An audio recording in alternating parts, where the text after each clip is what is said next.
కానీ నా స్పీకర్ నిర్ణయం చరిత్రలో దుర్మార్గమైన రోజు, ప్రజాస్వామ్యానికి చీకటి రోజు ఇది.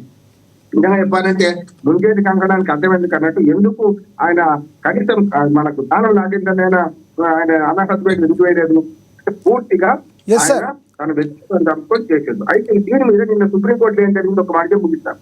సుప్రీంకోర్టులో కేసు కొట్టేసినాను టీఆర్ఎస్ తుక్కేదు రెండు తప్పుడు మాటలు అంటున్నాడు. కాదు, ఎందుకు కాదంటే నిన్న కేసు రెండు కేసులు. ఒకటేమో స్పీకర్ నిర్ణయం తీసుకోమని కేసు తీసుకుంటలేడు కనుక మీరు ఇచ్చిన ఆర్డర్ కూడా పాటించలేదు, దాని మీద కోర్టు ధిక్కార కేసు రెండు ఉంటాయి. ఇప్పుడు ఏం చెప్పిండు అభిషేక్ పెద్ద తెలుగుతో ఏంటో వాదిస్తే కానీ అలా, అయ్యా మీరు చెప్పింది ఏమైంది, తీర్పు చెప్పాలని చెప్పిండు. తీర్పు ఎట్లా చెప్పాలని ఏం లేదు, తీర్పు ఎట్లా చెప్పినట్టు లెక్క. రెండవది కోర్టు ధిక్కారంకి ఎందుకు రాదంటే మీరు చెప్పాలని చెప్పేసి తీర్పు అయిపోయింది కదా. ఈ రెండు పిటిషన్లు డిస్మిస్ కూడా కాదు, ఇన్ ప్రాక్టికల్స్ అంటే పని లేకుండా పోయినాయి. ఆ పిటిషన్ విలువ లేదు కూడా తీసేసింది అంతే తప్ప సుప్రీంకోర్టు మనకు టీఆర్ఎస్ తుక్కెదరి చేయాలి, చంద్రుడు చేయాలి, ఏమేమి చేయాలి. ఇవాళ దీనిలో మళ్ళీ కోర్టు పోవాల్సింది, వాటి మొదలు పెట్టాల్సింది. ఈ రావణ కాస్త కారు ఇంకా 2.5 ఏళ్ళు నడుస్తుంది. ఇది ముందు పడేది ఏం కాదు. ఈ ఫిర్యాదుదారులు అద్భుతంగా పదవి అనుభవిస్తారు, జరుగుతూనే ఉంటది. ఒరేటోడు ఒరుకుతా పోతున్నాడు, పడుకు తినబోతాడు అంటున్నాడు. రైట్ సార్, నేను మళ్ళీ మాట్లాడతా. పాపిరెడ్డి గారు మీతో మాట్లాడే ముందు ఒకసారి రామ్మోహన్ గారు మాట్లాడింది, ఈ శివలాల్ గారు ఎలా రియాక్ట్ అవుతారో ఒకసారి ఆయన వాయిస్ తీసుకుందాం. పాపిరెడ్డి గారు మేము తీసుకుంటాను. ముందు శివలాల్ గారు మీరు చెప్పండి. ఎస్, కరెక్టే సార్, అంటే కరెక్టే మీరు అన్నది. మీరు మాట్లాడిన అభిప్రాయాన్ని అసలు శివలాల్ గారు కాంగ్రెస్ అధికార ప్రతినిధికి ఏమంటారో ఒకసారి విందాం. ఆ తర్వాత వాళ్ళిద్దరు అనాలిసిస్ తర్వాత పాపిరెడ్డి గారిని తీసుకుందాం. శివలాల్ గారు చెప్పండి, మీరు చెప్పండి. శివలాల్ గారు మీరు చెప్పండి. రామ్మోహన్ గారు నిన్న చీకటి రోజు ఇది 100% అని చెప్పి కేటీఆర్ గారు మాట్లాడింది యాక్సెప్ట్ 100% కరెక్ట్. అయితే తలా పాపం తెలా పెనికడు అందరిది తప్పుందని అయితే చెప్పారు ఆయన. మీరేమంటారు? ముందుగా ANN న్యూస్ ప్రేక్షకులకు, మీకు ఛానల్ ఉన్న వారికి నమస్కారం. నమస్తే సార్. అయితే ఒకటి ఏమంటే, స్పీకర్ గారిది నిన్నటి నిర్ణయం ప్రకారం ఆలోచిస్తే ఏదైతే ఫిరాయింపుల చట్టం తీసుకొచ్చింది గతంలో రాజీవ్ గాంధీ గారే, దాని తర్వాత ఫిరాయింపులు జరిగినాయి అనే ఉద్దేశంతో దాంట్లో లొసుకులు తీసి ఫిరాయింపులు చేసిర్రు. గతంలో ఆయరామ్ గాయరామ్ అనే సబ్జెక్ట్ కూడా ఒకటి ఉండే, అవన్నీ కూడా జరిగినాయి. దాని తర్వాత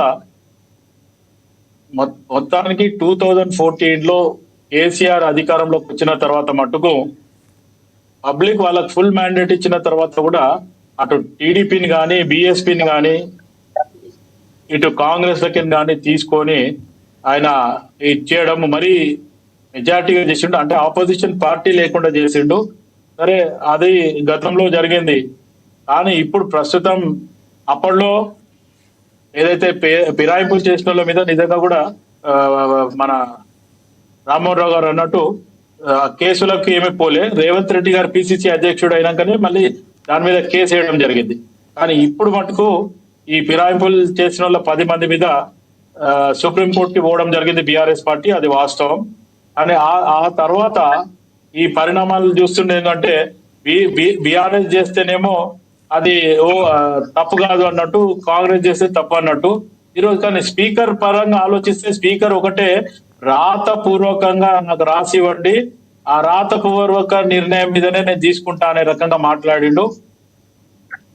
అయితే ఆ రాతపూర్వకంగా నిర్ణయం మీదనే స్పీకర్ గారు ఒక నిర్ణయం తీసుకుంటా అనేది మనం ఆలోచించాల.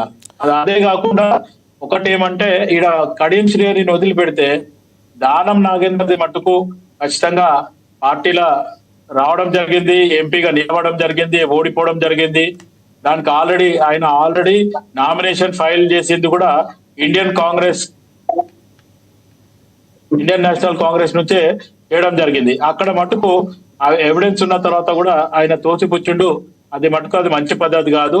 ప్రజాస్వామ్యంలో నిజంగా కూడా ఎవరైతే పార్టీ ఫిరాయింపు చేస్తుందని మీడియాలో రావడము, లేకపోతే దాని ప్రూఫ్ దొరికితే ఇమీడియట్ గా వాళ్ళని కనీసం ఒక 10 సంవత్సరాలు సస్పెండ్ చేయాలని అయితే నా ఉద్దేశం. ఎందుకంటే